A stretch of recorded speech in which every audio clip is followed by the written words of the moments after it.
Muy buenos días a todos mis estimados amigos y hermanos. Reciban un cordial saludo desde California de parte de su servidor, el hermano José Gilberto Carrillo.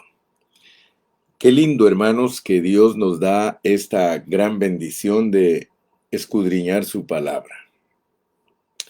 Y al escudriñar su palabra no lo hacemos bajo un concepto de privacidad. O sea que la palabra de Dios no es de interpretación privada. No corresponde a un hombre interpretarla, sino que muchos hombres, inspirados por el Espíritu Santo, podemos escudriñar la Escritura. Y por eso tenemos que tomar en cuenta a muchos hermanos que nos han hablado verdades certeras de la palabra de Dios.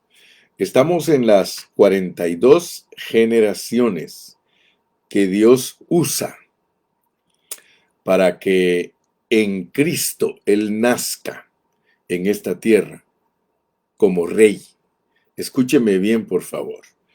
Me voy a iniciar en esta mañana leyendo Efesios 1, 18, 19 y 20. Efesios 1, 18, 19 y 20.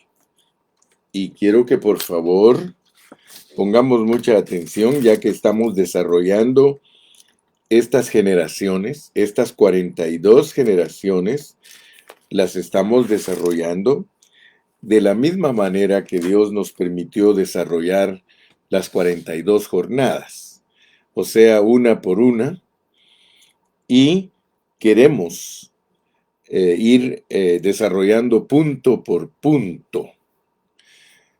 Hoy vamos a entrar al primer punto de esta lección de hoy, la número 4. Hoy es el mensaje número 4. Y el primer punto que queremos hablar es la manera en que comienza el Nuevo Testamento. Manera en que comienza el Nuevo Testamento. Pero para poder entender nosotros, no solo el Nuevo Testamento, o más bien dicho, no solo Mateo, sino todo el Nuevo Testamento. Sí, porque Mateo es apenas el inicio del Nuevo Testamento. Por eso queremos ver la manera en que comienza el Nuevo Testamento. Y para eso quiero leer Efesios 1, versículos 18, 19 y 20. Pero lo vamos a leer con entendimiento. Dice, alumbrando los ojos de vuestro entendimiento, para que sepáis cuál es la esperanza a que Él os ha llamado, y cuáles las riquezas de la gloria de su herencia en los santos, y cuál la supereminente grandeza de su poder para con nosotros los que creemos, según la operación del poder de su fuerza, la cual operó en Cristo, resucitándole de los muertos y sentándole a su diestra en los lugares celestiales. Ya aquí, al seguir leyendo el contexto, nos damos cuenta de que el Señor está en un trono de autoridad, en un trono de poder sobre nosotros, como cabeza del cuerpo que es la iglesia. Ahora, noten ustedes que el apóstol San Pablo en esta oración, él fue inspirado por el Espíritu Santo, porque, hermano, nosotros podemos hacer oraciones, pero si no estamos inspirados por el Espíritu Santo, nosotros nos ponemos a pedir otras cosas. El apóstol Pablo no ora aquí en Efesios 1, 18 hasta el 20 para que Dios le dé bendiciones materiales a la iglesia.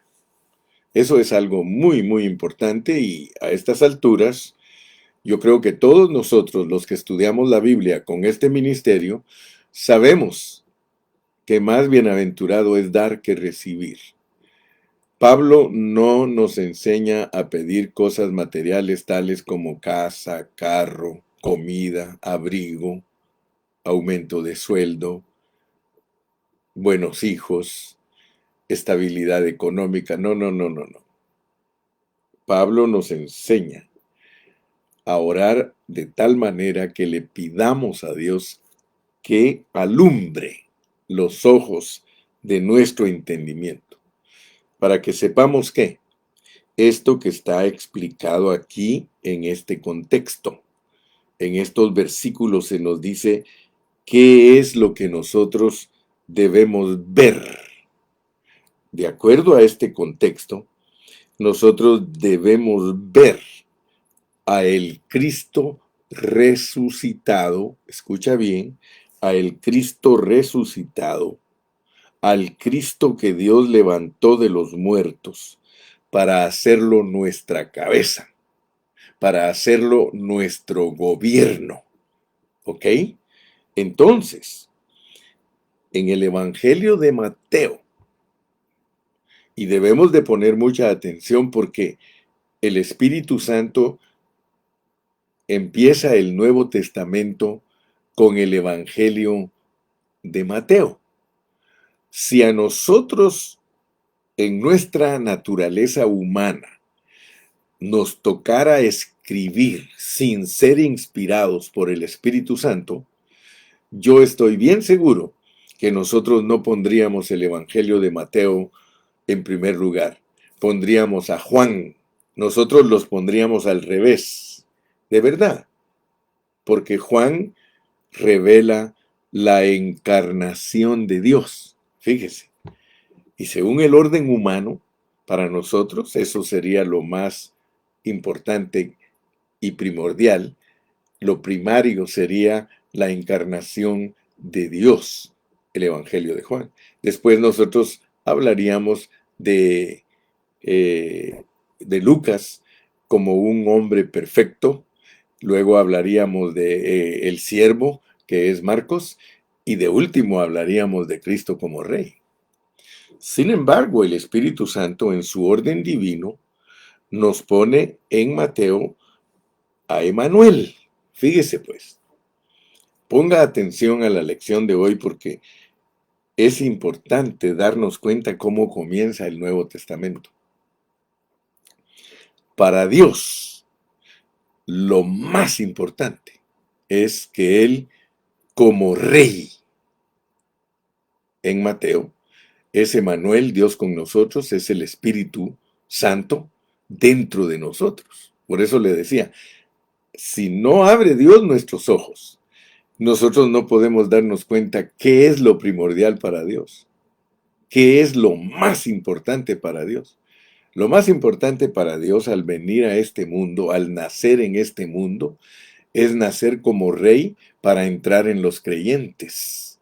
Por eso Mateo nos pone a Dios en Cristo como rey en resurrección para entrar dentro de los creyentes. Emanuel, Dios con nosotros. Fíjese que es bien importante que alcancemos a ver esto, porque en Lucas, quiero que usted también vaya a Lucas. En el capítulo 3 de Lucas, usted va a darse cuenta de algo. Fíjese que aquí en Lucas 3, del versículo 23 al 38, Lucas 3, del 23 al 38, ahí nos presentan a Cristo, pero en otra genealogía.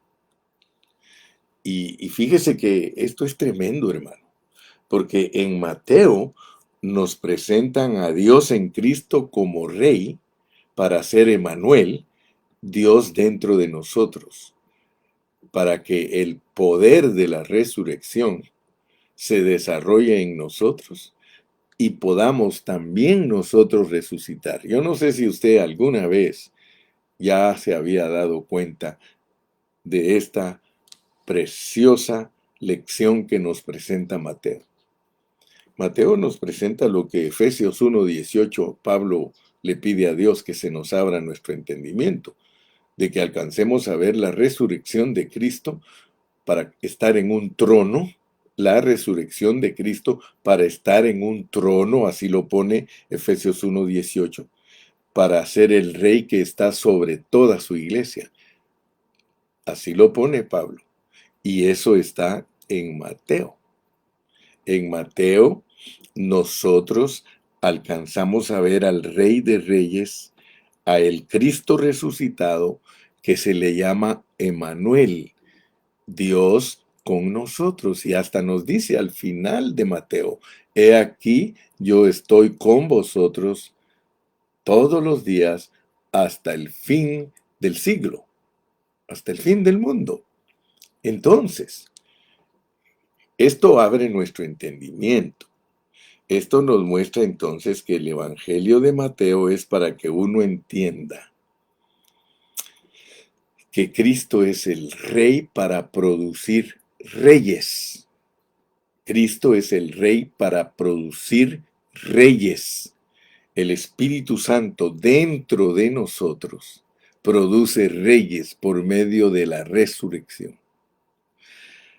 Si el mismo Espíritu que a Cristo levantó de los muertos mora en ti, Él también te levantará a ti de los muertos para que tú te manifiestes como rey, como rey. Mateo es especializado para eso. Mateo es para que tú veas que Dios puede hacer de ti un rey. ¿Por qué? Porque Él está dentro de ti y Él gobierna como rey dentro de ti para producir un rey dentro de ti que se manifieste en resurrección. Fíjate, eso es algo tremendo, hermano. Entonces, mi primer punto en esta mañana es la manera en que comienza el Nuevo Testamento. Un tiempo atrás, yo estaba oyendo testimonios de los judíos y escuché a un judío decir que a ellos desde pequeños se les prohíbe que lean el Nuevo Testamento, pero que él, a escondidas de su padre, comenzó a leer el Nuevo Testamento, creyendo que se lo prohibían porque le dijeron que era un libro de los gentiles. Pero dice que, para sorpresa de él, porque dice que él cuando su padre le prohibía que leyera el Nuevo Testamento, porque era de los gentiles, dijo él, de seguro, al comenzar a leer yo a leer los libros del Nuevo Testamento, de seguro que habla de los gentiles y habla de cómo esas personas de las naciones se conducen, etcétera, etcétera. Pero ¿cuál fue su sorpresa? Dice que al comenzar a leer el Nuevo Testamento, dice, pero ¿cómo? ¿Cómo es que dicen que es un libro gentil? Si desde que yo lo empiezo a leer, fíjese, él empezó a leer Mateo y se encontró con 42 generaciones del pueblo de Israel. Y él dijo, bueno, ¿cómo es esto si este libro habla de mi raza? Así que se preguntó, ¿por qué dicen que es un libro que no nos corresponde? Pero eso lo que hizo, dice, fue llamarle la atención y después que lo leyó todo, entregó su corazón a Cristo y hoy, en contra de su familia, proclama las buenas nuevas que él por su propia cuenta encontró. Ahora dice que después de varios años él está muy contento porque su papá entregó su corazón a Cristo, su mamá entregó su corazón a Cristo, su familia poco a poco se los ha ganado ahora a todos para Cristo y ahora son cristianos. Mire qué tremendo, hermano. Ahora, fíjese que la mayoría de cristianos, al comenzar a leer Mateo, especialmente los primeros 17 versículos, les molesta en la manera en que comienza, porque habla de generaciones. 42 generaciones que registra Dios en Mateo, Y yo en mis notas escribí esto. Yo escribí esto para ayudarle a usted también a entender. Puse que Dios revela en Mateo 42 generaciones y que las registra el Espíritu Santo para que nosotros veamos en qué manera nace Dios en la persona de Cristo como Rey, como Emanuel, Dios con nosotros. O sea que Dios viene a la tierra. Aleluya. Dios viene a la tierra y en resurrección, como Él es el Espíritu vivificante, Él en resurrección entra en los creyentes para ocupar el espíritu de los creyentes como un trono. Él viene y hace su trono en el espíritu de los creyentes. Ahora, tristemente, muchos creyentes no le dan seriedad a ese asunto. Unos meses para acá, Dios ha abierto mis labios diciendo, esto es serio, esto es serio, esto es serio. Dios me ha abierto mis labios en las predicaciones. Usted ha notado que he repetido cientos de veces. Esto es serio. Esto que Dios nos puso a hacer a nosotros es serio. Pero Satanás, el enemigo de nosotros, el acusador de nosotros, a él no le conviene que nuestros ojos sean abiertos, porque entonces nosotros nos va a pasar lo que le pasó a este judío. El Espíritu Santo va a empezar a trabajar en nosotros y nos va a declarar fuertemente que Él es el Rey y que por lo tanto debe operar como tal en nuestro espíritu. Tú tienes que dejar que tu espíritu sea el trono de Dios donde Él esté gobernando internamente en ti, porque Él está gobernando exteriormente en el trono celestial, pero te tiene que gobernar a ti internamente y conforme vayamos avanzando en estas 42 generaciones, nos vamos a dar cuenta cuán importante es que Cristo gobierne nuestra vida. Entonces, fíjate, muy importante para nosotros leer los primeros 17 versículos de Mateo, porque son la genealogía de Cristo como un abstracto de todo el Antiguo Testamento. Fíjate que esos 17 versículos son un resumen del Antiguo Testamento. Lo único que no incluye es los primeros 11 capítulos de Génesis. Porque Dios usa los primeros 11 capítulos de Génesis para mostrar cómo Él hizo al hombre, cómo lo formó y cómo el hombre, después de haber sido hecho y formado, Él se corrompió y finalizó su historia en la Torre de Babel.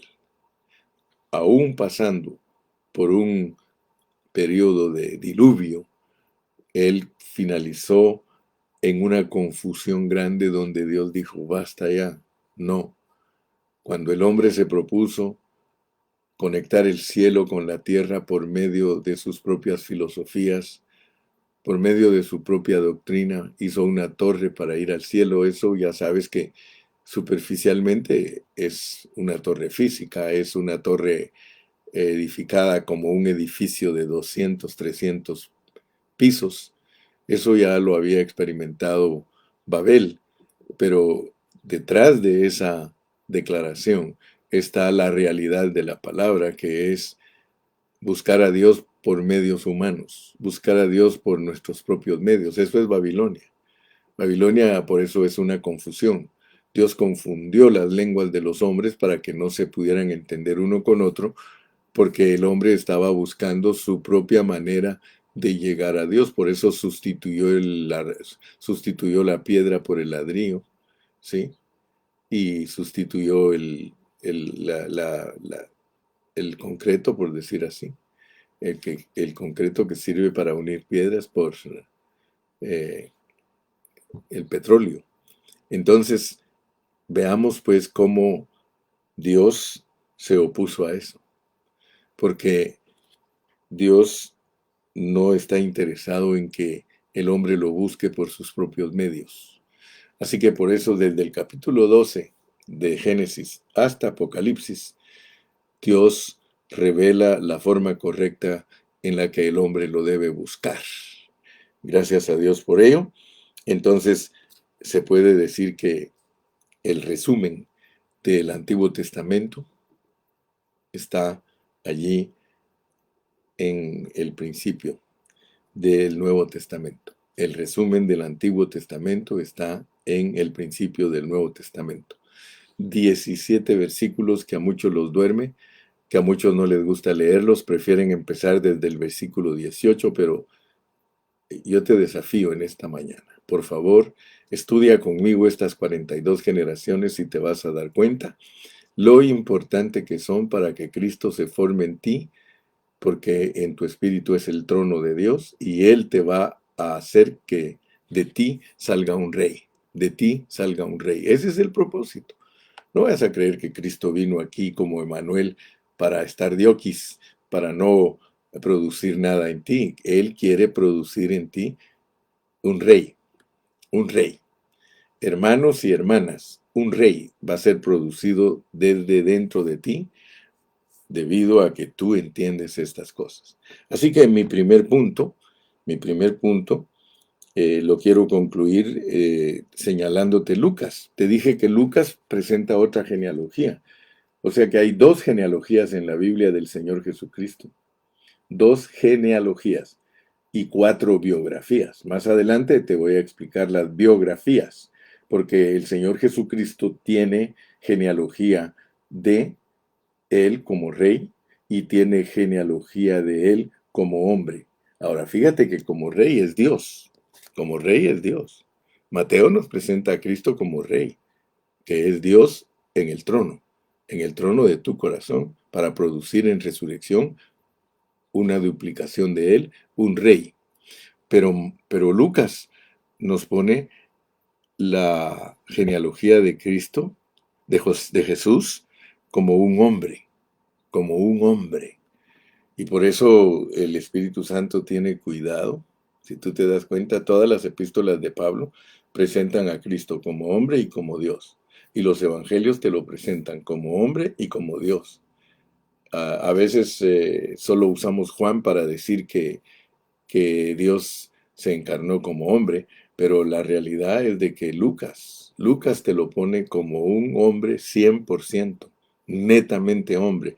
Jesús mismo al comenzar su ministerio era como de 30 años, hijo, según se creía, de José, hijo de Elí, bla, bla, bla, bla, bla, bla, bla, hasta el 38, hijo de Nos, hijo de Set, hijo de Adán, hijo de Dios.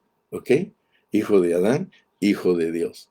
Entonces Él es hijo de Adán e hijo de Dios. Y dentro de unos cuantos mensajes vamos a estar empezando a introducirnos para estudiar con más claridad lo que significa que Cristo sea hijo de Dios y que Cristo sea hijo del hombre. Porque esos términos a veces la cristiandad tradicional los tiene viciados. No sabe distinguir lo que es el Hijo de Dios y lo que es el Hijo del Hombre. Y gracias a Dios que al estudiar las 42 generaciones, nosotros entendemos lo que es Jesucristo. Jesucristo, fíjate, Jesús hombre, Cristo Dios. Jesús hombre, Cristo Dios. Cada vez que leas la Biblia, si lees el nombre Jesús, se refiere solamente a Él como hombre. Si lees el nombre Cristo, te refieres a Él o se refiere a Él como Dios. Si lo unes, Jesucristo, estás hablando de la mezcla, la amalgama de Dios con el hombre. Si solo hablas de Cristo, es Dios. Si solo hablas de Jesús, es hombre. Pero si hablas de Jesucristo, una amalgama, Dios amalgamado con el hombre, pero primariamente te hablan de Él como hombre, Jesucristo. Segundo, te hablan de Él como Dios. Pero si te lo ponen al revés, Cristo o Jesús, cuando estés leyendo, te vas a dar cuenta en los contextos que primariamente está hablando de Él como Dios y segundo, como hombre, Cristo Jesús. Así que la Biblia es bien específica y gracias a Dios que podemos estudiarla. Muy bien, ya se me fue la mitad del tiempo con este primer punto, pero yo creo que comprendiste la manera en que comienza el Nuevo Testamento. Muy importante que lo veas. Segundo punto que quiero hablarte en esta mañana es un cuadro viviente de Cristo. Un cuadro viviente de Cristo. Fíjate, respecto al Nuevo Testamento, podemos decir que es un cuadro viviente del Señor. Un cuadro viviente del Señor Jesucristo. Él es una persona maravillosa. Él es ambos, Dios y hombre. Él es la amalgama de Dios con el hombre, la mezcla de Dios con el hombre. Él es la mezcla de la divinidad con la humanidad. Él es el rey y es también el siervo sufriente. O sea que él es Mateo y Marcos juntos. Él es una persona maravillosa. Discúlpame, voy a tomar un traguito de agua.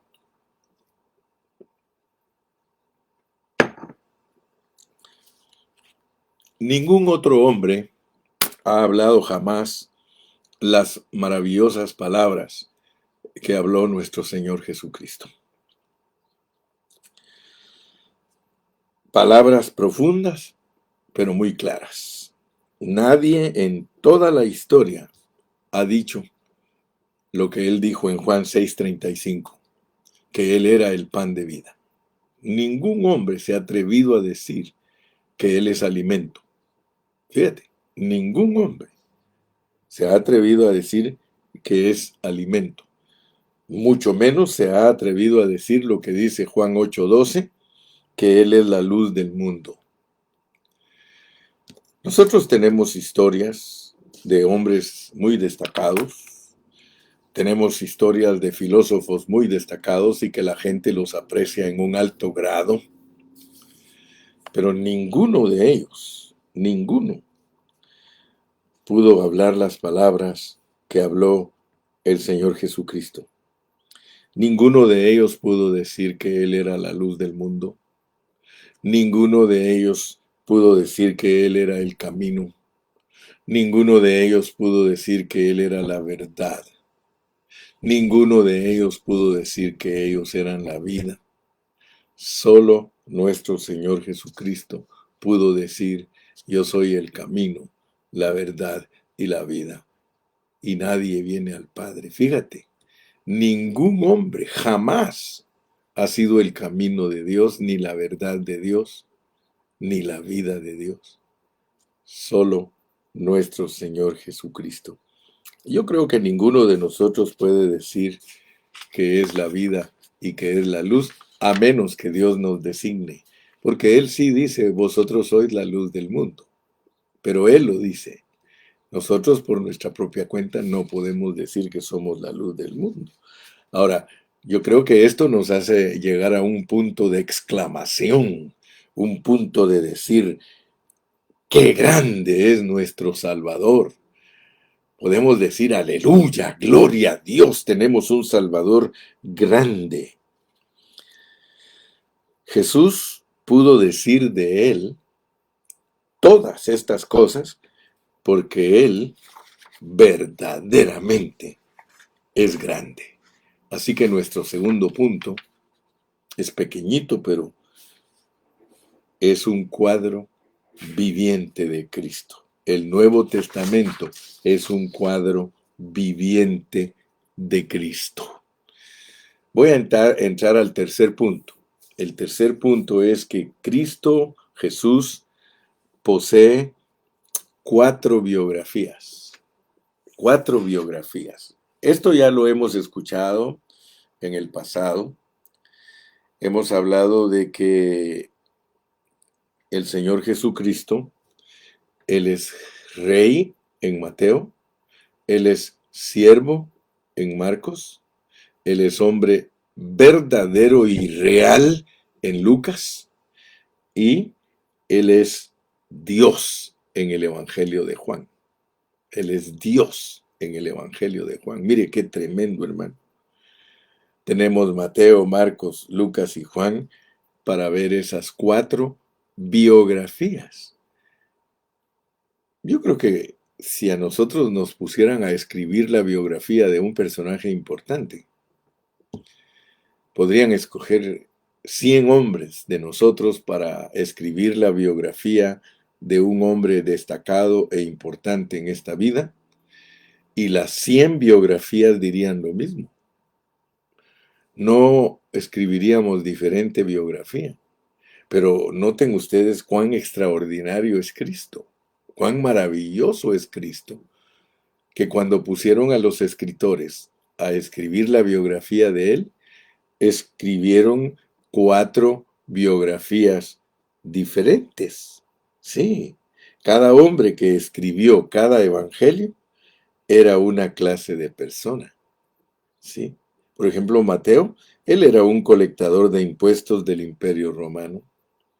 Entre los judíos, un colector de impuestos no era una persona grata para el pueblo judío. Sin embargo, Mateo escribió una de las biografías del Señor. Marcos era un hombre ordinario y Lucas un médico gentil. Al principio Juan era un pescador, pero eventualmente llegó a ser un experimentado apóstol de Jesucristo. Cada uno escribió diferente biografía acerca del mismo Señor Jesucristo, cuya persona maravillosa necesita varias biografías. Gloria a Dios. Necesita varias biografías. ¿Sí? Entonces, nosotros podemos darnos cuenta en este tercer punto que cada uno de los evangelios nos presenta a un Cristo diferente, pero al mismo tiempo igual. Qué tremendo, hermano, para hablar de Dios nosotros tenemos que adoptar un lenguaje que no es humano, porque, hermano, Dios nos presenta a un Cristo viviente, a un Cristo viviente. Fíjese pues, en Juan capítulo 20 y versículo 22 se nos muestra que después de que Cristo resucitó, en la tarde del día de resurrección, Él atravesó las paredes del cuarto donde estaban sus discípulos, y cuando Él entró allí, se sopló en los discípulos y les dijo: recibid el Espíritu Santo. Ese evangelio nos presenta a Cristo como el verbo, como el hablar de Dios. El evangelio de Juan, ustedes saben que empieza en el capítulo 1 y versículo 1, en el principio era el verbo y el verbo era con Dios y el verbo era Dios. O sea que el evangelio de Juan nos presenta a Dios como un hablar, como el hablar divino. O sea, Dios es el verbo, Él es el verbo de vida, Él es la palabra que Dios ha puesto en el universo, es la forma que Dios habla. Dios no habla de otra manera más que por medio de Jesucristo. Y lo dice Hebreos 1:1, dice: Dios, habiendo hablado de muchas maneras a los padres por los profetas, en estos postreros tiempos nos ha hablado en el Hijo. Entonces, fíjense que Juan nos presenta a Dios como el hablar divino que viene a habitar a la tierra como un hombre. O sea que el hablar tiene una progresividad en toda la Biblia. El hablar de Dios en Génesis se inicia en el aire. Dice que en el aire hablaba Dios y desde ahí lo oía Adán. Pero siguiendo los pasos hermenéuticos del hablar divino, que es un hablar progresivo, de repente ya lo encontramos hablando desde el tabernáculo. Ya desde ahí el Señor habla, ya no habla en el aire, ya cuando Él construyó su tabernáculo, Él habló desde el tabernáculo. Desde ahí le hablaba a Moisés y Moisés le hablaba al pueblo. A pesar de que me pasé, ¿verdad?, de que le habló en el monte Sinaí. Pero allí en el monte Sinaí le habló con truenos y voces y relámpagos y oscuridad y todo. O sea que iba progresando el hablar de Dios. Luego llega al tabernáculo, pero al seguir la progresividad del hablar divino, nosotros llegamos al Nuevo Testamento y el hablar se encarna. Por eso Juan 1:14 dice, y aquel hablar se hizo carne y habitó entre nosotros como el unigénito Hijo de Dios, lleno de gracia y de realidad. Entonces, hermanos, nosotros podemos darnos cuenta cómo el Señor Jesucristo se volvió el hablar de Dios aquí en la tierra y ahora Él encarnado en nosotros, el hablar de Dios en la tierra es la iglesia. Se da cuenta cómo la progresividad del hablar divino, Dios lo muestra, pero ese hablar divino que está en Juan es rey en Mateo. Ese mismo hablar divino se llama rey en Mateo y se llama Dios con nosotros. Pero ese mismo hablar divino de Juan se vuelve un hombre total. En la parte de Juan que nos explica que aquel verbo se hizo carne, nos lo explica el Evangelio de Lucas. El Evangelio de Lucas nos presenta a un hombre perfecto, un hombre perfecto. Nos presenta a un hombre que es 100% natural, hombre natural. Jesús tiene su parte de hombre natural y tiene su parte divina. Ahora, fíjese que eso nos debe de ayudar también a entender nuestra conformación, porque así como Jesús es divino porque Él es espíritu, también nosotros somos divinos porque somos espíritus, o sea que Dios nos crió como espíritus divinos, o sea que pertenecemos pues a la divinidad de Dios, o sea que pertenecemos a la esfera espiritual de Dios. Ahora, nosotros no fuimos creados divinos para ser adorados, sino que fuimos creados divinos para mezclarnos con nuestra humanidad y de esa manera nuestra parte espíritu es divina y por eso Dios, que es divino, viene a vivir a nuestra parte espíritu. Nosotros empezamos nuestra vida como con un recipiente divino que es un órgano, pues Dios nos dio un órgano que se llama espíritu, nos dio otro órgano que se llama alma y nos dio otro organismo que se llama cuerpo. Entonces, nosotros podemos ir entendiendo todo esto y darnos cuenta que las 4 biografías de Cristo sirven para que uno entienda esos aspectos. En la biografía de Rey usted debe de entender los aspectos de Dios como espíritu para habitar dentro de usted. En la biografía de Siervo usted tiene que entender el aspecto de ser sufriente. En el mundo tendréis aflicción. O sea que nosotros estamos capacitados por la vida de Dios dentro de nosotros para funcionar como reyes, como siervos, como hombres perfectos o como hombres con la más alta moralidad o como la encarnación de Dios. No hay ni un error, no hay herejía, salvo que usted no haya estudiado con nosotros y no haya seguido los pasos que traemos desde hace 40 años. Nosotros hemos venido explicando la Biblia desde hace 40 años y durante esos 43 años que Dios nos ha usado es que Dios ha ido abriendo nuestros ojos para que podamos ver la revelación en una cúspide, que la podamos ver dicen en inglés es peak, en el pico del monte, la cúspide de algo, Dios nos la da a través de su revelación progresiva. Entonces, gracias a Dios que nosotros podemos ver que en Mateo Cristo es rey, en Marcos Él es siervo, en Lucas Él es un hombre calidad de hombre. Mire, es que hay una vida que tenemos que captar. Yo lo he predicado por muchos años. No podemos entender a Cristo como hombre si no leemos Lucas. Lucas nos presenta a Cristo como hombre, pero note que no es cualquier hombre. No es cualquier hombre, porque nosotros podemos confundirnos. Cuando hablamos de Cristo como hombre, yo le estoy diciendo que estamos hablando de un hombre, de un humano, pero un humano sin pecado. Oiga eso, un humano que no tiene cuerpo caído. Fíjese, Él se hizo pecado en la cruz por nosotros, pero el cuerpo de Cristo, Él El cuerpo humano de Cristo era sin pecado, sin pecado. Entonces, yo quiero que usted vea porque Cristo vivió esa vida por 30 años. Algunos no le ponen atención a los detalles. Yo soy una persona muy detallista y yo le pongo atención a los detalles. Mire, Cristo como humano viviendo en un cuerpo sin pecado, Él vivió 30 años sin hacer milagros, sin dar sanidades divinas, sin echar fuera demonios. Eso lo hizo cuando ya tenía 30, cuando salió del bautismo en agua y fue a ejercer su ministerio. Pero antes de su ministerio, él vivió una vida que era extraordinaria, ejemplar, que cualquiera se quedaba asustado. Cualquiera se quedaba asustado de la clase de vida que él vivió desde el pesebre hasta los 30 años.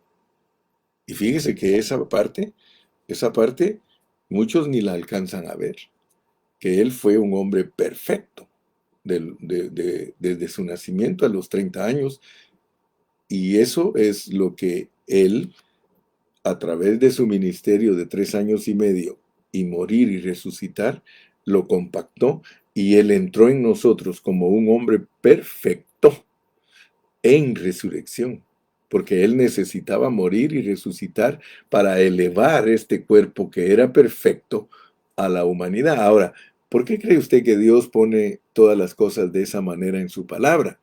Porque Él quiere que usted y yo entendamos que ese es el Cristo que entra en nosotros. Hermano, no es un Cristo, hermano, que no es un Cristo cualquiera, pues, no es es un producto especial. Es Dios hecho hombre, es Dios hecho hombre, pasado por un vivir humano, una muerte y una resurrección. Así que tú y yo estamos equipados. Aparte es que nosotros no querramos usar ese Cristo maravilloso que Dios nos ha regalado. Entonces, por favor, con esto termino hoy, porque quería que viéramos tres puntos. Vimos la manera que comienza el Nuevo Testamento. El Nuevo Testamento es un cuadro viviente de lo que es Cristo.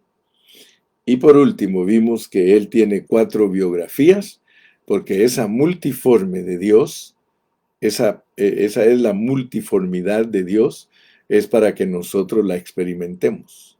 Nosotros tenemos que experimentar a Dios como Rey, tenemos que experimentar a Dios como siervo, tenemos que experimentar a Dios como hombre perfecto y tenemos que experimentar a Dios como Dios. A Dios como Dios. Aleluya.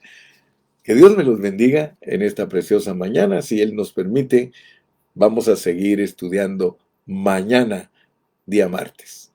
Despídete. Saludos a todos. Saludos a todos. Que Dios me los guarde, que Dios me los bendiga y hasta la próxima.